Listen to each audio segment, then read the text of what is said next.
자, 오늘 셀트리온 얘기를 할 거고요. 그에 앞서서 제약바이오주 이야기 나왔으니까 오늘 하락하고 있는 제약바이오 이야기를 먼저 좀 해보도록 하겠습니다. 현재 구간 유한양행의 주가가 15%대 급락하고 있고요. 삼성바이오로직스는 1%대, SK바이오사이언스가 현재 4%대, 한미약품이 5%, 한올바이오파마도 4.6%, 뭐 녹십자, 종근당, 대웅할 것 없이 여기 제약바이오 섹터 내 종목들이 대부분 하락세 보이고 있고 일부 종목들은 좀 낙폭이 꽤 큽니다.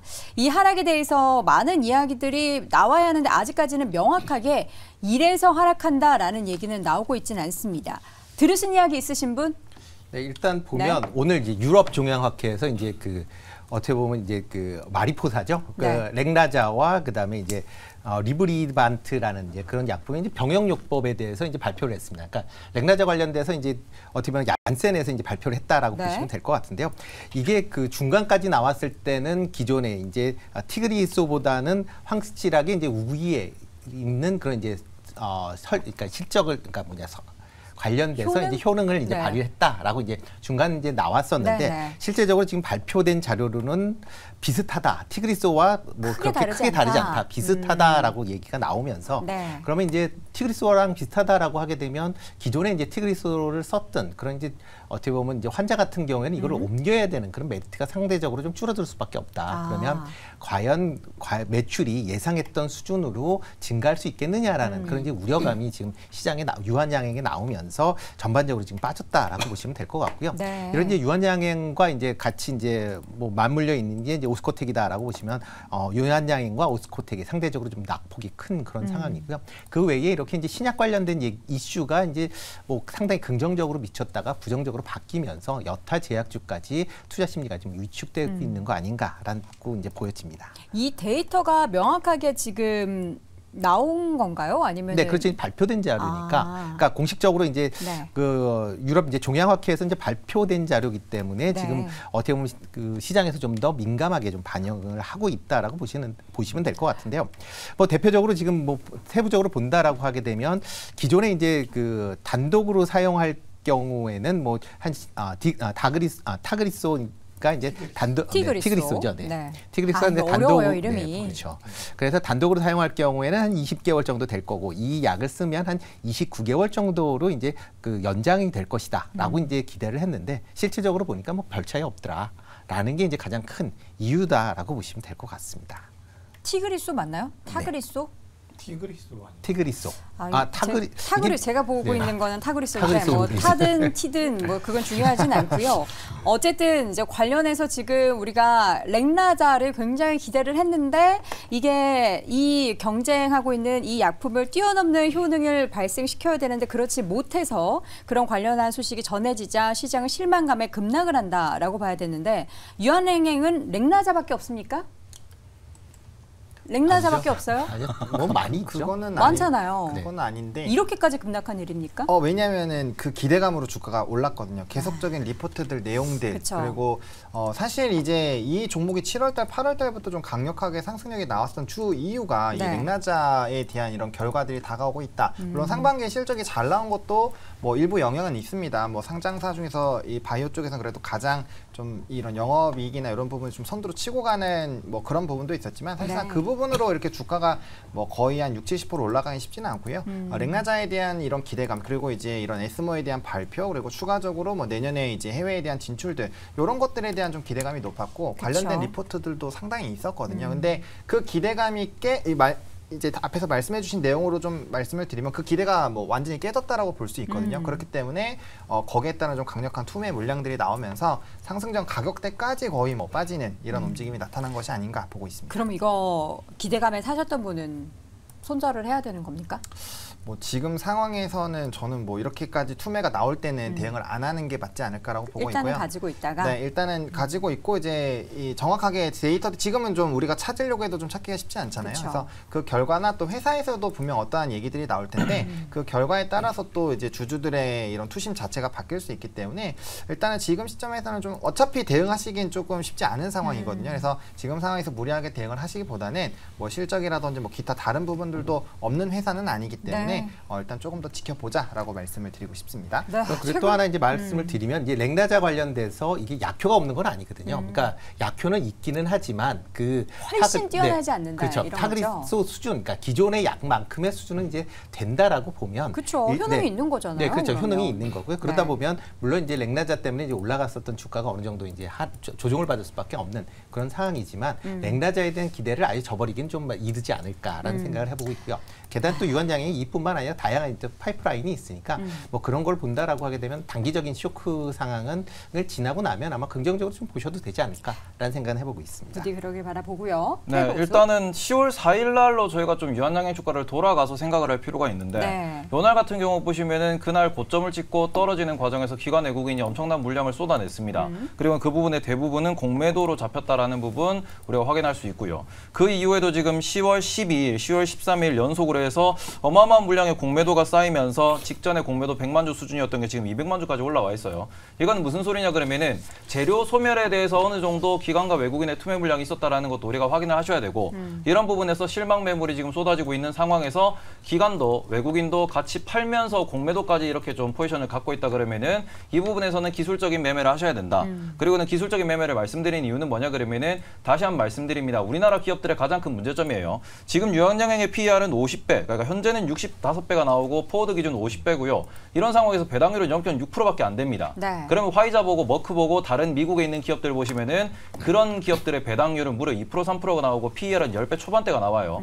말 그대로 우리나라 바이오 시장이 비싸다라는 걸 인정을 하셔야 되고 그렇기 때문에 이런 급락이 반복적으로 발생한다라는 점을 주의하면서 매매를 하셔야 된다. 그러니까 매매라고 말씀드린 이유는 기대감이라는 단어가 자꾸 반복해서 나오는데 그러면 기대감으로 올라간다라는 점에서 미국에서의 기대감 111가 엄청나게 주목을 받고 있습니다.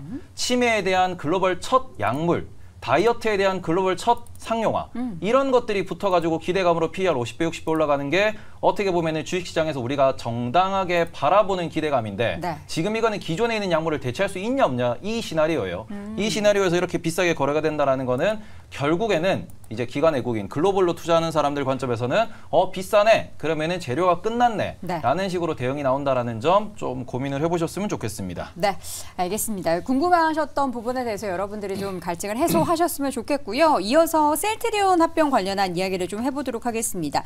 지금 셀트리온과 셀트리온 헬스케어 소액주주 비중이 워낙에 높다 보니까 이제 합병을 앞두고 전 처음에 모두 다 좀 기대를 하는 부분이 있을까 싶었는데 약간 목소리가 좀 갈리고 있습니다. 지금 보니까 주식 매수 청구권 가격보다 지금 주가가 더 낮아져 있는 상황이에요. 네. 셀트리온 같은 경우는 일단 확인을 해보시면 아시겠지만 셀트리온의 주식 매수 청구권의 날짜가 중요합니다. 날짜. 왜냐하면은 이 주식 매수 청구권이라는 게 어찌 보면 하나의 권리라고 보실 수 있는데 요게 이제 합병에 대한 발표가 난 날 기준으로 주주를 상대로 주식 매수 청구권을 부여를 했습니다. 그쵸. 그러니까 지금 주가가 주식 매수 청구보다 낮은 이유는 지금 내가 이 종목을 사봤자 그 가격의 회사에다가 대팔 수 없다라는 거예요. 그쵸. 이제 그 부분에 있어가지고 기존 주주들에 대해서는 우리가 주가가 좀 빠졌다고 하더라도 그 가격의 회사가 사줄게라고 공시를 한 건데 그 이후에는 지금 회사가 새로 신규로 편입된 주주분들한테는 혜택을 안 주겠다라고 이야기를 하는 거고 이런 부분이 어찌 보면 시장에서는 딱히 그런 매수 매도할 이유가 없어진 종목이 되었다. 이렇게 좀 보실 수 있을 것 같습니다. 매력이 많이 떨어졌던 거군요. 그렇게 되면은 지금 합병 반대 관련한 목소리가 커질 가능성도 있다라는 그런 얘기들이 나오고 있는데 합병 못할 가능성이 혹시 있는 건가요? 그러면? 뭐 이제 회사에서 발표한 시나리오에 따르면 이제 1조 원 정도를 이제 한도로 좀 삼고 있다라고 발표가 나와 있는 상황인데 지금 이렇게 지금 주식 매수 청구권보다 둘 다 가격이 낮은 상황이거든요. 셀트리온과 셀트리온 헬스케어. 그러면은 이제 그 권리를 이제 사용을 하게 되면 회사에서 이거 다 감당을 할 수 있느냐 없느냐의 문제로 또 넘어갈 수 있다라는 거죠. 그래서 이제 주가에 대한 이런 부양책들 그리고 향후 뭐 저는 일단은 합병이 되고 나면 그 이후에 뭐 이런 앞으로의 성장성이나 이런 부분 좋아질 거라고 생각을 하고 있지만 그런 것들이 사실 앞에서도 좀 테이퍼 고소가 얘기하셨지만 우리나라가 주주 환원 정책 이런 게 굉장히 약하거든요. 그러니까 기업이 나중에 잘 된다고 해서 그거에 대한 주주 가치가 제대로 우리한테 올 수 있을까라는 부분에서의 또 고민도 해볼 수 있지 않을까라고 보고 있고요. 그래서 일단 단기적으로는 충분히 좀 가능성은 있습니다. 소액 주주 비중 자체가 셀트리온이 59.8%고 헬스케어가 66.2%나 되기 때문에 관련된 부분에서의 이제 얼마나 주가의 이런 탄력도 그리고 앞으로 회사의 이런 방향성에 대한 좀 믿음들 이런 거에 따라서 좀 갈릴 수 있지 않을까라고 보고 있고요. 근데 지금까지는 어떻게 보면 주주들이 좀 많이 실망을 하는 이슈들이 좀 있었잖아요. 그러다 보니까 뭐 그런 부분으로 본다라고 한다면 충분히 이런 매수 청구권을 하면서 합병에 대한 이런 기조 자체가 약간은 좀 흔들릴 수 있지 않을까라고 생각하고 있고, 근데 다만 회사에서 강력한 의지를 가지고 있기 때문에 그거에 따른 뭐 일단 회장이 서정진 회장 전 회장이 관련된 부분에서 뭔가 시나리오가 있다라는 식으로 얘기는 했는데 그걸 구체적으로 밝히지 않았기 때문에 그러한 내용들에 따라서 또 약간의 좀 변수가 생길 수 있지 않을까라고 생각을 하고 있습니다. 그러면 이거 캐스팅 보트는 누가 지고 있느냐에 대한 얘기 나올 때 국민연금 이야기가 항상 나오거든요. 국민연금이 좋아, 진행시켜 하면은 바로 된다라는 그런 얘기도 있던데 임순재 교수님 그렇지는 않을 것 같습니다. 아닙니까? 예. 뭐 셀트리온 같은 경우는 일단 뭐 대주주 지분율 같은 경우 셀트리온 같은 경우 22.8%, 그다음에 국민연금이 7.4%, 그러니까 전체 지분의 한 3분의 1 정도도 안 되는 그런 지분을 갖고 있다라고 보시면 될 것 같고요. 그리고 대부분을 지금 뭐 개인주주가 한 절반 가까이 될 걸로 보여지는데, 개인주주들의 움직임이 어떻게 될 거냐가 아마 합병을 결정짓는 주요 원인이다라고 보시면 될 것 같습니다. 네. 뭐 지금 뭐 기관이나 외국인 같은 경우는 이제 국내외 이제 의결 전문사 자문사들이 대부분 지금 찬성을 하고 있기 때문에 아마 찬성표를 던질 걸로 예상이 되고 있지만, 뭐 조금 전에 얘기했듯이 일단 주가가 낮다라고 하게 되면 뭐 지금 기존 주주 같은 경우는 지금 뭐 주식 매수 청구권 행사하고 뭐 떨어지는데 낮은 데서 사면 뭐 차익거래도 가능한 그런 상황이기 때문에 지금 상황에서 개인들이 얼마만큼, 그러니까 주가가 차이가 벌어진다라고 하게 되면 개인들이 얼마만큼 찬성을 할 거냐라는 부분도 또 다르게 볼 수도 있을 것 같고요. 네. 회사 입장에서 봐도 만약 주가가 추가적으로 하락을 한다라고 하게 되면 이번에 뭐 합병을 하는 게 아니라 뭐 또 다시 몇 달 넘겨서, 그러니까 이번엔 부결시키고 그다음에 좀 더 낮은 가격으로 다시 합병을 할 그런 개연성은 뭐 계속 좀 남아있지 않을까라는 생각은 해보고 있습니다. 처음에 서정유 회장의 복귀 그리고 나서 그 3세 합병 얘기를 했을 때 그때 시장에서 주가가 막 환호하지 않았습니까? 네. 그런데 지금 막상 한다고 하니까 또 세부 내용들을 보더니 시장에서는 그거를 달가워하지 않은 쪽들이 많단 말이죠. 그럼 향후에 셀트리온 그룹주의 주가는 어디로 향하는 걸까요? 네, 지금 이 셀트리온 주가 같은 경우는 보시다시피 뭐 시장에서 지금 HTS 보시면 아시겠지만 네.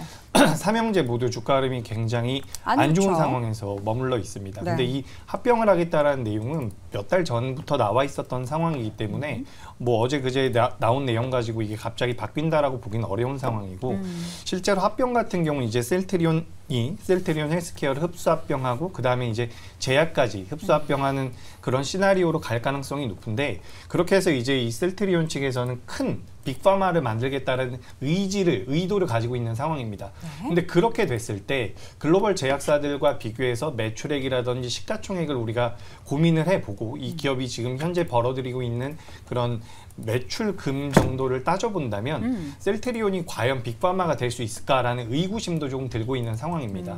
그래서 지금 일단 합병권 같은 경우는 개인 소액주주들의 그런 의견이 굉장히 중요하다라고 이야기가 되지만 제가 판단했을 때는 개인 투자자들로 인해서 합병이 되지 않은 경우는 많지는 않습니다. 뭐 과거에 이제 삼성 쪽에서 그런 일이 한번 있었던 것 같은데 지금 이 셀트리온 같은 경우는 어쨌든 합병은 진행될 가능성이 있다라고 저는 보고 있는데, 거기서 이제 주가의 흐름 자체는 우리가 좀 더 봐야 된다. 실질적인 외형 성장이라든지 현재 진행이 되고 있는 이런 사업 구조를 좀 더 봐야 된다라는 말씀을 드리고 싶습니다. 네. 그래서 이게 어떻게 뭐 2차 전지 쪽과 엮어서 말씀을 드려보자면 이 셀트리온이 뭐 개발을 해서 셀트리온이 헬스케어를 통해서 영업을 한다. 이런 형태로 이제 수직 계열화를 만들겠다라는 뜻인데 이 부분이 실제로 매출에 큰 도움이 되느냐 여부가 굉장히 중요할 것 같습니다. 어떻게 도움이 안 될까요? 수직 계열화 하면은 항상 좋은 이야기들이 많이 나오는데 시너지 안 날까요? 일단 뭐 그 안에서 원체 이제 지금 그 3사가 지금 생산과 그다음에 이제 영업을 따로따로 하다 보니까 이중 계산되는 측면이 계속 얘기가 나왔었거든요. 그런 부분이 이제 좀 하나로 이루어지면 그런 부분이 이제 해소된다라는 측면에서 어떻게 보면 제 개인적으로 보면 합병되는 게 긍정적으로 보여집니다. 다만 이제 좀 전에 말씀드렸듯이 이게 가격대가 이제 있다 보니까 지금 과연 기존 주주들 같은 경우는 이거를 뭐 주식 매수 청구권을 청구하고 그다음에 밑에서 지금 시장에서 사면 차익거래가 되잖아요.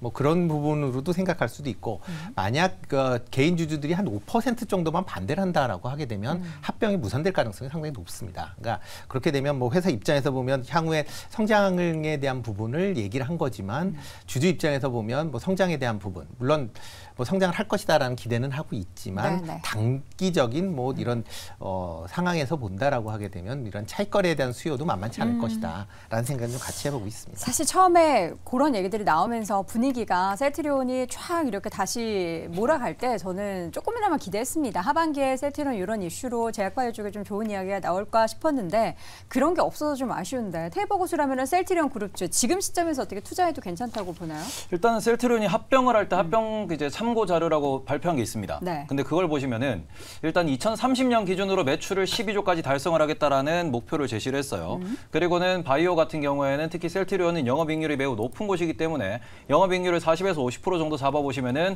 2030년에 영업이익이 나오는 게 5에서 6조 정도가 될 겁니다. 그러면은 그거를 보고 투자를 하신다라고 하면은 현재 시가총액이 한 30조 정도 나오거든요. 그러면 분명히 지금부터 투자를 할 만하다.